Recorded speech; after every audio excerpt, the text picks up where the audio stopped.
नमस्कार, आप देख रहे हैं फाइनल कट। मैं हूं आपके साथ आशा सरमाल। चलिए शुरुआत करते हैं बड़ी खबर के साथ ही। इस वक्त की बड़ी खबर आपके सामने, जहां पर आज शाम 5 बजे से ही सीज फायर लागू हो गया है और आज पाक डीजीएमओ ने फोन पर बातचीत की है। ये एमईए की तरफ से बड़ी बात कही गई। 12 मई को दोनों डीजीएमओ के बीच में एक बार फिर से बातचीत होगी और उसके बाद आगे का रास्ता यहां पर निकाला जाएगा। लेकिन फिलहाल बड़ी अपडेट, भारत और पाकिस्तान में सीज फायर लागू हुआ है। एमईए की तरफ से कह दिया गया आज शाम 5 बजे से सीज फायर लागू है। तो आज पाक डीजीएमओ ने फोन किया है एमईए के साथ। आप देखिए किस तरह से बड़ी बात रखी गई सामने। लेकिन बड़ी अपडेट के तौर पर देखिए किस तरह से भारत ने लगातार मुंहतोड़ जवाब पाकिस्तान को दिया। लेकिन इस बीच में अब डीजीएमओ लेवल की यहाँ पहले आप देखिए किस तरह से बातचीत हुई है। 12 मई को दोनों डीजीएमओ एक बार फिर से मीटिंग करेंगे। भारत और पाकिस्तान में सीज फायर लागू हुआ है और आज शाम 5 बजे से ये सीज फायर लागू किया गया। लेकिन किन शर्तों के आधार पर ये सीज फायर लागू किया गया है, ये जानना जरूरी है, क्योंकि बताया ये जा रहा है कि पाकिस्तान की तरफ से बातचीत की गई है और उसके बाद भारत की तरफ से भी कुछ शर्तें रखी गई हैं। उन्हीं शर्तों के आधार पर यहाँ सीज फायर पर सहमति बन पाई है। लेकिन ये सहमति कहां तक टिकेगी, ये बड़ा सवाल है, क्योंकि डीजीएमओ की फोन पर बातचीत भी हुई है। 12 मई को दोनों की एक बार फिर से बातचीत होगी। डीजीएमओ की यहाँ भारत के भी और पाकिस्तान के भी आपस में बातचीत करेंगे। आज शाम 5 बजे से सीज फायर लागू कर दिया गया।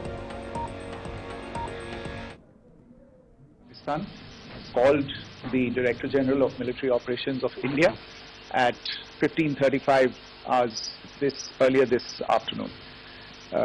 It was agreed between them that both sides would stop all firing and military action on land and in the air and sea with effect from 1700 hours Indian Standard Time today.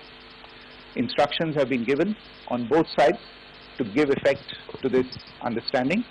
The Directors General of Military Operations will talk again on the 12th of May at 1200 hours. Thank you. तो फिलहाल लगातार आप देखिए शाम 5 बजे के बाद cease fire यहाँ पर लागू हो गया है। 12 मई को एक बार फिर से बातचीत भी होगी। हमारे सीनियर सहयोगी विनोद कुमार हमारे साथ जुड़ गए हैं। विनोद जी, सीज फायर 5 बजे से लागू हो गया है, लेकिन अपनी शर्तों के आधार पर ये सीज फायर पर बातचीत हुई है। कौन कौन सी वो शर्तें हैं और 12 मई को जो बैठक होने वाली है किस तरह से देख रहे हैं? जो भी टेररिज्म या टेररिस्ट एक्ट होगा उसको एक्ट ऑफ वॉर माना जाएगा। लेकिन आतंकी कोई भी गतिविधि भारत में होती है तो उसको एक्ट ऑफ वॉर माना जाएगा, यानी पाकिस्तान ने वॉर एंगेज किया, उसका मुंहतोड़ जवाब दिया जाएगा। एक कंडीशन ये है। दूसरी कंडीशन यह है कि अभी उसको लेकर के, यानी इंडस वाटर ट्रीटी को लेकर के कुछ भी साफ नहीं किया गया है। जो कारोबार चल रहा था, इंपोर्ट एक्सपोर्ट पाकिस्तान के साथ होता था, वो भी अभी कुछ समझ में नहीं आया वो उस पर क्या किया है। कुछ चीजें अभी क्लियर नहीं हुआ। लेकिन ये सबसे बड़ी चीज है जो कंडीशन रखी गई है, जो दबदबा बनाया गया पाकिस्तान के ऊपर, वो ये है कि अगर जम्मू कश्मीर या देश के किसी भी हिस्से में आतंकी गतिविधि कोई होती है तो उसको ये माना जाएगा कि पाकिस्तान द्वारा ये वार वेज की गई है, उसका मुंह तोड़ जवाब देना पड़ेगा। ये कामयाबी मानी जा सकती है। जी है उस पर क्या सहमति बन पाएगी, ये अब सवाल है। ठीक है, सीज फायर हो गया, बहुत अच्छी बात है, क्योंकि दोनों तरफ से नुकसान नहीं होना चाहिए था। लेकिन सहमति क्या बन पाएगी? आशा, मैं सवाल नहीं समझ पाई, दोबारा से सवाल पूछिएगा। जो शर्तें रखी गई हैं उन पर क्या आगे आने वाले समय में जब 12 मई को बैठक होती है डीजीएमओ की, सहमति बन पाएगी, कंटिन्यू रहेगा? बिल्कुल आशा, आपने ठीक कहा। बड़े सारे सवाल हैं जिनका अभी तक जवाब मिल नहीं पाया है, क्योंकि हमारे पास समय 12 मई 12 बजे तक है। ये डायरेक्टर जनरल 12 मई 12 बजे। हाँ। तो उस दौरान जो बातचीत होगी, जो कंडीशंस इंडिया ने रखी हैं, उस पर क्या सहमति बन पाती है। और खासतौर पर आपने देखा होगा इंडस वाटर ट्रीटी को जब स्थगित किया गया था, उसके बाद किस तरीके से रिएक्शन पाकिस्तान का आया था। और ये कहा जा रहा था कि हम अगर इंडस रिवर पर किसी तरह का पानी को रोका जाता है, डैम बनाया जाता है, तो हम वहीं से वार इंगेज करेंगे, यानी वहीं पर हम अटैक करेंगे। तो बहुत सारे अभी पहलू हैं जिन पर मुझे लगता है कि 12 तारीख 12 बजे जो मीटिंग होनी उसमें बहुत सारी चीजें स्पष्ट होंगी। लेकिन ये तय है कि कहीं ना कहीं एक बड़ा दबाव पाकिस्तान पे बना हुआ था और पाकिस्तान कहीं ना कहीं हर जगह पर, चाहे वो इस्लामिक कंट्रीज हो या फिर यूएस हो, यूनाइटेड नेशन, आपको पता होगा यूनाइटेड नेशन सिक्योरिटी काउंसिल की मीटिंग भी इस पर ही बुलाई गई थी पाकिस्तान की गुजारिश पर। पाकिस्तान कहीं ना कहीं लड़खड़ा गया था और मुझे लगता है कि एक सरेंडर करने जैसी बात है कि पाकिस्तान ने भारत के आगे सरेंडर किया और मार्फत यूएस से वहां से कहा है कि हमें इस जान से छुड़ाओ, भारत से छुड़ाओ, जिस तरीके से पाकिस्तान, भारत की आर्मी ने पाकिस्तान की आर्मी पर या पाकिस्तान पर अग्रेसिवली अटैक किया था। लेकिन विनोद जी, अब जिस तरह से मुंहतोड़ जवाब तो भारत ने भी दिया है, लेकिन एक मुख्य शर्त जो रखी गई कि आतंकवाद की अगर कोई एक भी घटना होती है तो उसके बाद युद्ध जैसे हालात हो सकते हैं, उसे युद्ध ही माना जाएगा।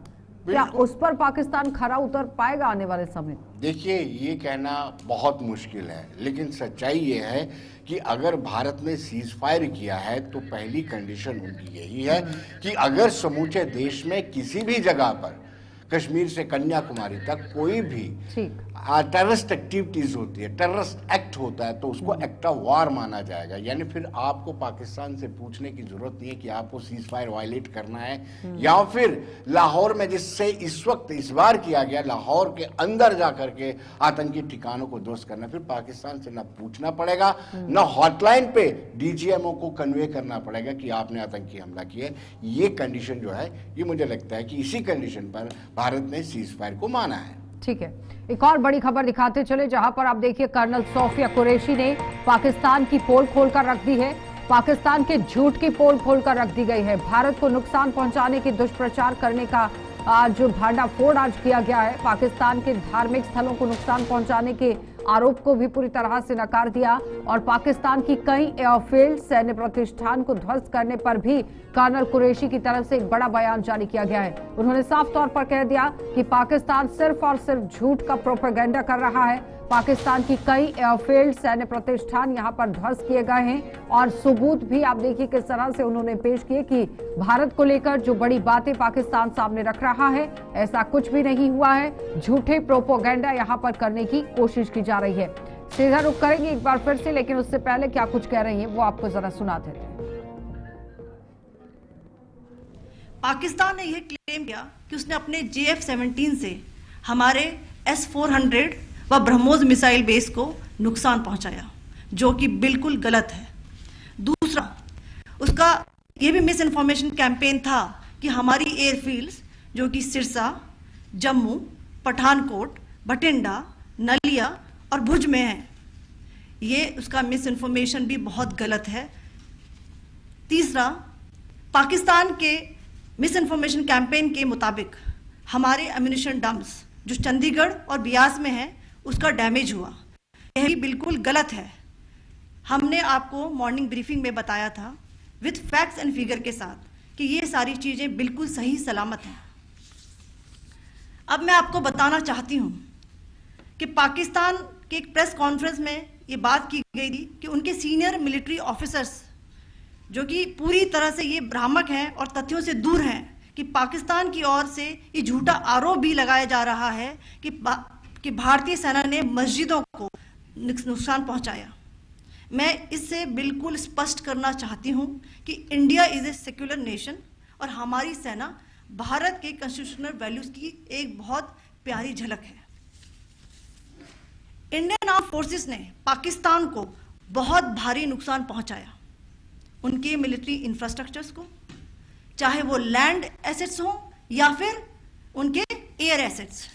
यही नहीं, इंडियन आर्म फोर्सेस ने पाकिस्तान की एयरफील्ड्स स्कर्दू, जकोबाबाद, सरगोदा और बुलारी को बहुत नुकसान पहुंचाया। इसके अलावा पाकिस्तान के air defence system, radar system, उनको भी एयर स्पेस में अनटेनेबल किया। यह भी बताना चाहती हूं कि लाइन ऑफ कंट्रोल के पास पाकिस्तान के command and control, logistic installations और उनके मिलिट्री इंफ्रास्ट्रक्चर्स, मिलिट्री पर्सनल्स का इतना भारी नुकसान हुआ कि पाकिस्तान की ऑफेंसिव व डिफेंसिव कैपेबिलिटी को नष्ट कर दिया गया। अंत में मैं फिर से ये बात दोहराना चाहूंगी, इंडियन आर्म फोर्सेस पूरी तरह से तैयार है, सतर्क है और भारत की संप्रभुता और अखंडता की रक्षा। चलिए, तो फिलहाल आप देखिए किस तरह से कर्नल कुरैशी अपनी बात को रखती हुई नजर आई। उन्होंने कहा कि झूठ जिस तरह से पाकिस्तान ने फैलाया है उसे वो पूरी तरह से नकारती हैं। विनोद जी, जिस तरह से कर्नल कुरैशी अपनी बात रख रही हैं और पूरी तरह से उन्होंने समझाया कि कैसे कैसे उन्होंने अपनी पूरी घटनाओं को यहाँ पर आप देखिए जो पाकिस्तान ने की है, वापसी पर भी जवाब जिस तरह से दिया है। आशा, जिस तरीके की बॉडी लैंग्वेज थी सोफी कुरैशी की, कर्नल कुरैशी की, और बिल्कुल ठीक बताती है कि कहीं ना कहीं अप्रत्यक्ष रूप से भारत की जीत हुई है। जैसे उन्होंने बताया कि मिस इन्फॉर्मेशन कैंपेन जो चलाई जा रही थी उसका सिलसिलेवार उन्होंने विस्तार किया। एक तो ये कहा जा रहा था कि रिलीजियस प्लेसेस पे अटैक किया गया। उन्होंने कहा कि ये सिरे से खारिज कर रहे हैं, कोई किसी भी रिलीजियस प्लेस पर किसी तरह का अटैक नहीं हुआ। S-400 और ब्रह्मोस को नुकसान पहुंचाया गया है, ये भी उन्होंने सिरे से खारिज किया। ऐसा कुछ भी नहीं है। और जाते जाते आपने देखा उन्होंने क्या किया कि भारतीय सेना अखंडता और संप्रभुता के लिए, देश की अखंडता और संप्रभुता के लिए तैयार है, उसके लिए कोई भी संघर्ष करने के लिए तैयार। ये एक और मैसेज दे दिया उन्होंने कि भारतीय सेना, तीनों सेना पूरी तरह से सक्षम है और किसी भी स्थिति से निपटने के लिए तैयार है। बाकी उन्होंने पीओके या बाकी सरहदों के ऊपर जो नुकसान पाकिस्तान को पहुंचाया उसका भी डिटेल विस्तार से बताया उन्होंने कि कितना नुकसान पाकिस्तान को हुआ है, चाहे वो एयर पे हो या फिर जमीन पे हो, किस तरह से जो एसेट्स थे उनको काफी डैमेज भारतीय सेना ने इस कुछ दिनों में यानी 7 मई से आज तक किया है। विनोद जी, आपको नहीं लगता है कि जिस तरह से वीडियोस बनाई जा रही थी, बार बार अपील की जा रही थी कि अफवाहों की तरफ ध्यान ना दीजिए, उस पर आज कहीं ना कहीं कर्नल कुरैशी ने पुनर्विराम लगा दिया यहाँ? बिल्कुल, जिस तरीके से पाकिस्तान कह रहा था कि बार बार उधमपुर को भी नुकसान पहुंचाया, जम्मू को भी नुकसान पहुंचाया गया, व्यास का भी बात किया, एम्युनिशन डिपोज का भी बात किया गया, तो वो सारी मिस इन्फॉर्मेशन कैंपेन थी। उससे ऐसा लगता था कि भारतीय सेना का मनोबल कहीं डाउन ना हो, मोराल डाउन ना हो। तो कहीं ना कहीं उन्होंने बिल्कुल स्पष्ट कर दिया है, कर्नल कुरैशी ने, सोफिया कुरैशी ने बिल्कुल स्पष्ट कर दिया है कि ये मिस इन्फॉर्मेशन कैंपेन थी, एक साजिश के तहत, एक कॉन्स्पिरेसी के तहत इस कैंपेन को चलाया जा रहा था जो सेना के खिलाफ थी। और जैसे उन्होंने बताया कि रिलीजियस प्लेसेस पर उन्होंने कहा कि India is a secular country, वो कभी नहीं, धर्मनिरपेक्ष देश होने के नाते वो कतई भी किसी भी देश के धार्मिक स्थल पर किसी तरह का नुकसान नहीं पहुंचाता है। लेकिन आपने देखा होगा कि पाकिस्तान की शेलिंग से गुरुद्वारा पे भी नुकसान हुआ है, एक आज मंदिर पे भी नुकसान हुआ है, उससे पहले एक कॉन्वेंट स्कूल पे भी नुकसान हुआ है। तो कहीं ना कहीं उन्होंने रिलीजियस पॉइंट्स पर कहीं ना कहीं टच। लेकिन विनोद जी, जिस तरह से ख्वाजा आसिफ की तरफ से भी आप देखिए बयान दिया गया था कि अगर हमें डिफेंस शील्ड के तौर पर इस्तेमाल करना होगा तो हम मदरसों के अंदर से बच्चों को बाहर निकालेंगे। तो ये काम तो खुद पाकिस्तान का था जो ठीक पर फोड़ा जा रहा था। हाँ, वो कर सकते हैं, वो मस्जिदों से भी ऐलान कर सकते हैं, वो मदरसों से भी तैयार कर सकते हैं आतंकवादी। लेकिन भारत की एक सोच है, भारत एक धर्मनिरपेक्ष सोच वाली कंट्री है और इसका सबूत भी आपने देख ही लिया होगा। 22 अप्रैल को जिस तरीके से धर्म पूछ करके एक रेडिकलाइजेशन पैदा करने के लिए, एक कट्टरवादिता पैदा करने के लिए जो एक्ट किया गया, जिसमें 26-25 इंडियन और एक नेपाली की मौत हुई, उनको निर्ममता से मारा गया और धर्म पूछ करके, वो धर्मनिरपेक्ष है। हमारा सेकुलरिज्म की एक ताकत है जिससे यहाँ पर ह्यू एंड क्राई नहीं मचा। ठीक है, स्वागत है एक और बड़ी खबर के साथ ही शुरुआत करते चलें। देखिए, मुख्यमंत्री उमर अब्दुल्ला ने सीज फायर का स्वागत किया है। मुख्यमंत्री ने देर रात जो आप देखिए किस तरह से एक्शन भी किया, लेकिन मुख्यमंत्री ने देर से लिया हुआ फैसला सही फैसला लिया, इस तरह से करार दिया। गोलाबारी में पीड़ित लोगों को जल्द अब यहाँ राहत पहुंचाने की जो बड़ी बात हो रही थी, फिलहाल कहीं ना कहीं उन लोगों को राहत पहुंच गई है। गोलाबारी में मारे गए लोगों के परिजनों से सांत्वना भी जताई गई। उमर अब्दुल्ला की तरफ से ये कहा गया है कि आम जनता ने अब राहत की सांस ली है, क्योंकि पीर पंचाल एरिया की बात करें, राजौरी पुंछ इलाके की बात करें, सीमावर्ती क्षेत्रों की बात करें, कश्मीर के अंदर भी कई ऐसे जिले थे जहां पर आप देखिए किस तरह से लोगों को परेशानी झेलनी पड़ी। तो उमर अब्दुल्ला कह रहे हैं कि अब आम जनता ने राहत की सांस ली है और जिस तरह से भारत सरकार ने ये फैसला लिया है, सराहनीय कदम है और इसे बहुत ही सराहनीय कदम करार देते हुए अपनी बात को सामने रखा। चलिए एक बार फिर से विनोद जी के पास ही चलेंगे। विनोद जी, लेकिन उससे पहले क्या कुछ कहा है उमर अब्दुल्ला ने, वो आपको सुनाते हैं। भारत और पाकिस्तान के दरमियान दोबारा सीज फायर को कायम करने का जो ऐलान हुआ उसका मैं दिल की गहराइयों से खैर मकदम करता हूँ। देर आए दुरुस्त आए, 2-3 दिन पहले आया होता तो शायद जो खून खराबा हमें देखने को मिला, जो कीमती जानें हमने गंवाई, वो कीमती जानें आज महफूज होती। लेकिन चलिए, आखिरकार पाकिस्तान के डीजीएमओ ने फ़ोन उठा के हमारे डीजीएमओ से बात करके दोबारा सीज़ फायर जम्मू कश्मीर और बाकी इलाकों में कायम किया। अब मौजूदा जम्मू कश्मीर की हुकूमत की अब ज़िम्मेदारी बनती है कि जहाँ जहाँ नुकसान हुआ है, नुकसान का हम मुआयना करें, असेसमेंट करें डैमेज, और उस नुकसान का जो है लोगों को हम रिलीफ पहुंचाना शुरू करें। जहाँ जहाँ लोग ज़ख्मी हैं उनका ठीक तरह से इलाज हो, उन्हें भी गवर्नमेंट स्कीम के तहत रिलीफ मिले। और जैसे आज सुबह ऐलान हुआ है, जहाँ जहाँ कीमती जानें गई हैं उन लोगों को हम वापस नहीं ला सकते, लेकिन कम से कम उनके गम में शरीक होकर उन घरों को हम थोड़ा सा रिलीफ पहुंचाने का काम करेंगे। नुकसान जम्मू शहर में हुआ है, लेकिन जम्मू शहर से बाहर अगर हम बात करें, पुंछ शहर को बहुत ज़्यादा जो है डेवस्टेट किया हुआ है। कल रात को रजौरी में बहुत नुकसान हुआ। टंगधार पहले दिन से निशाना बना है। तो जैसे मैंने अभी कहा, डीसीज़ को वाज़िया हिदायत दी गई है कि वो फौरी तौर डैमेज का जो है फ़ाइनल असेसमेंट करके वो असेसमेंट हम तक पहुंचाएं, ताकि हम इन घरों को रिलीफ जो है पहुंचाना शुरू करें। इसके साथ साथ कई दिनों से अब हवाई अड्डा हमारा बंद रहा है।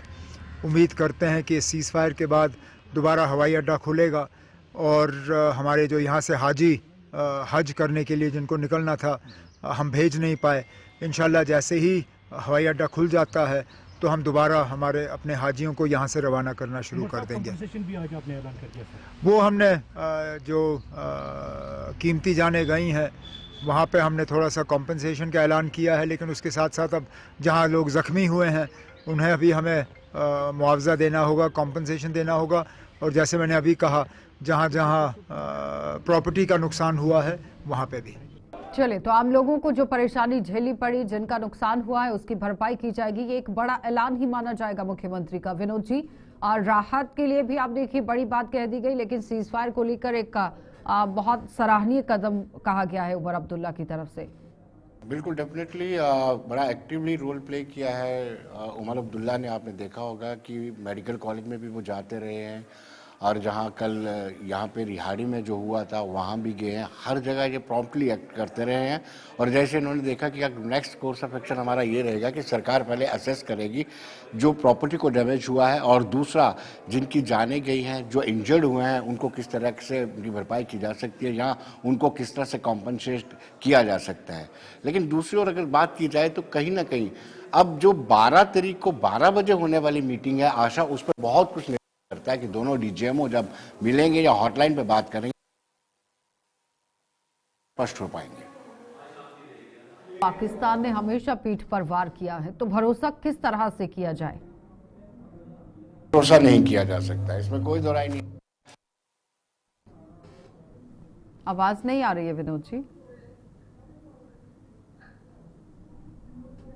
एक बार चेक कर लीजिए प्लीज। विनोद जी की आवाज नहीं आ रही है। लेकिन फिलहाल उमर अब्दुल्ला की तरफ से जो बड़ी बात कह दी गई है, क्योंकि रिहायशी इलाकों के अंदर जिस तरह से पाकिस्तान की तरफ से कायराना हरकत करने की जो कोशिश की गई थी, उन्हें जल्द से जल्द राहत मिले, लोगों को अच्छी जगह पर, सही जगह पर, सेफ जगह पर शिफ्ट किया जाए, उसके लिए मुख्यमंत्री उमर अब्दुल्ला ग्राउंड पर पहुंचे और उन्होंने लोगों से संवाद भी किया, बातचीत भी की। विनोद जी, आवाज आ रही है? आपकी आवाज आ रही, मेरी जी बोलिए विनोद जी।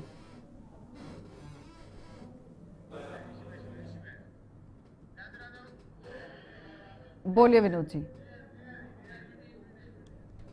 तो फिलहाल तस्वीरें आपके सामने हैं जहां पर उमर अब्दुल्ला पहुंचे थे और उसके बाद यहां पर स्थिति का पूरी तरह से जायजा लिया गया और जायजा लेने के बाद उन लोगों के साथ मुलाकात की गई जिन लोगों के घरों के अंदर नुकसान हुआ था। वहां पर पूरी तरह से स्थिति का आंकलन किया गया कि आखिर कितना नुकसान आम जनता का वहां पर हुआ है और उसके बाद आगे कैसे उन लोगों को राहत यहां पर पहुंचानी है, क्योंकि जिन लोगों के घरों के अंदर नुकसान हुआ है और शेल गिरने की वजह से या फिर किसी तरह के भी आप देखिए ड्रोन गिरने की वजह से कोई लोगों को नुकसान हुआ है, उसकी भरपाई जल्द से जल्द यहां पर की जाए उसके लिए। क्योंकि एक अच्छी खबर, राहत भरी खबर आज जरूर आई कि सीज फायर हुआ है, लेकिन फिलहाल 12 मई को जब बैठक होती है डीजीएमओ की, 12 बजे ये बैठक रखी गई है, उस बैठक के अंदर क्या कुछ निकलेगा इस पर अब हर किसी की नजर है। क्योंकि पाकिस्तान पर भरोसा तो किया नहीं जा सकता है, लेकिन अगर बातचीत की बात हो रही है तो फिर बातचीत में क्या कुछ निकलेगा ये देखने वाली बात है।